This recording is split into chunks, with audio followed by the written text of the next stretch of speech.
Let's mic देश का मिजाज ईस्ट।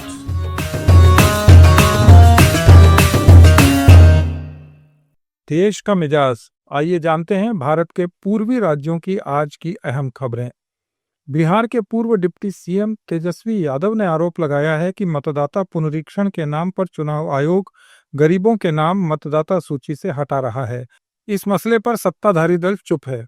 तेजस्वी ने यह भी दावा किया कि वोटर लिस्ट से नाम हटने के बाद गरीबों को पेंशन और मुफ्त राशन भी नहीं मिलेगा।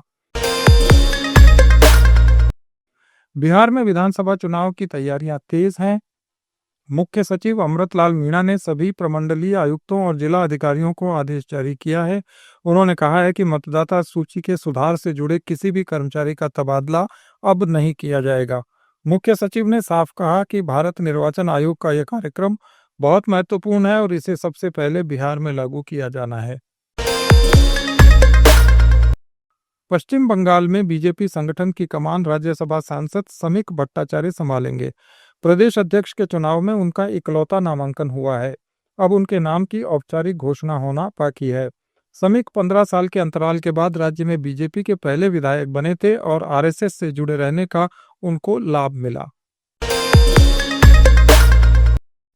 पश्चिम बंगाल में 2021 विधानसभा चुनाव के बाद हुई हिंसा के मामले में बीजेपी कार्यकर्ता अभिजीत सरकार हत्याकांड में सीबीआई ने कार्रवाई की है। जांच एजेंसी ने टीएमसी के एक विधायक और 2 पार्षदों सहित 18 लोगों के खिलाफ दूसरी पूरक चार्जशीट दाखिल की। मध्य प्रदेश की झाबुआ विधानसभा सीट से विधायक और आदिवासी कांग्रेस के राष्ट्रीय अध्यक्ष विक्रांत भूरिया छत्तीसगढ़ दौरे पर पहुंचे। भूरिया ने बीजेपी सरकार पर जमकर हमला बोला। उन्होंने कहा कि पूरे देश में सबसे ज्यादा आदिवासियों का शोषण छत्तीसगढ़ में हुआ है। आदिवासियों को जेल भेजा जा रहा है, उनके नेताओं को प्रताड़ित किया जा रहा है। उन्होंने कहा कि आदिवासियों को मूर्ति नहीं सम्मान चाहिए। बस्तर से बीजेपी सांसद महेश कश्यप ने इस बयान पर पलटवार करते हुए कहा कि कांग्रेस ने आदिवासियों को काला पानी की सजा दी। बीजेपी सरकार में आज बस्तर की दुनिया भर में पहचान है। झारखंड की राजधानी रांची को तीसरा फ्लाईओवर मिल गया है। केंद्रीय सड़क परिवहन और राजमार्ग मंत्री नितिन गडकरी ने रातू रोड एलिवेटेड कॉरिडोर का उद्घाटन किया। 4 किलोमीटर लंबे इस एलिवेटेड कॉरिडोर को 558 करोड़ रुपए की लागत से बनाया गया है। इसके शुरू होने से रांची के लोगों को ट्रैफिक जाम से राहत मिलने की उम्मीद है। जेएसएससी सीजीएल पेपर लीक मामले की सीआईडी जांच में चौंकाने वाला खुलासा सामने आया है। पेपर लीक के मास्टरमाइंड शशि भूषण दीक्षित और दूसरे आरोपियों के मोबाइल से 28 अभ्यर्थियों के नाम सीआईडी को मिले हैं। ये वे नाम हैं जिन्हें प्रश्न पत्र उपलब्ध कराया गया था। इनमें से 10 परीक्षा में सफल भी रहे थे। अभ्यर्थियों में सबसे ज्यादा वसूली शशि भूषण दीक्षित ने की। उसके 2 बैंक खातों की डिटेल्स सीआईडी को मिली है। इनमें 8 लाख रुपए से ज्यादा की रकम ट्रांसफर की गई। पटना के टीपीएस कॉलेज के पूर्व प्राचार्य प्रोफेसर उपेंद्र कुमार सिंह को पाटलिपुत्र विश्वविद्यालय का कुलपति बनाया गया है। राज्यपाल के प्रधान सचिव रॉबर्ट आर चौंगथू ने अधिसूचना जारी की। उनका कार्यकाल 3 वर्ष के लिए होगा। वे पिछली 31 मई को सेवानिवृत्त हुए थे।